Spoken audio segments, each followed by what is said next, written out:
రైతులను ఆదుకోవాలి. తడిసిన ధాన్యంను కూడా కొనుగోలు చేయాలి. శివంపేట మండలంలో పలు గ్రామాలను పర్యటించిన బీజేపీ నేతలు.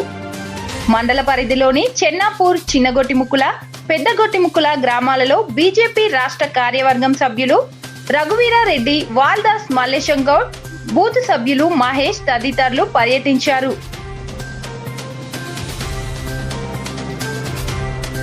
పెద్దగొట్టుముక్కుల అయితేనేమి, చెన్నాపూరు, పెద్దగొట్టుముక్కుల, గోమారం రోడ్డు వెంబడి ఎక్కడ చూసినా కానీ వడ్లే కనిపిస్తున్నాయి.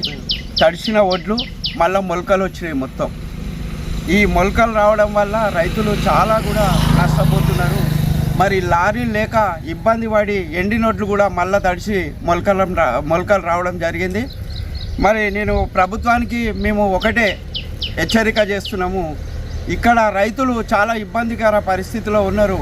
ఎంబడే లారీలను పంపించి ఈ యొక్క వడ్లనన్నిటిని కూడా కాంటా చేసి ఇక్కడ నుంచి వడ్లను రోడ్డుపై నుంచి తరలించాలి.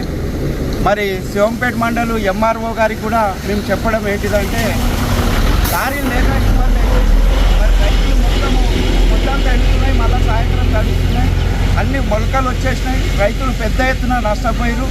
మరి ఈ యొక్క నష్టపరిహారము రైతులకు కలిగించి ఈ వడ్లను తొందరగా లారీలు పెట్టి తీసుకెళ్లాలని మరి బీజేపీ పార్టీ తరఫున మేము ఈ యొక్క ప్రభుత్వాన్ని హెచ్చరిస్తున్నాం.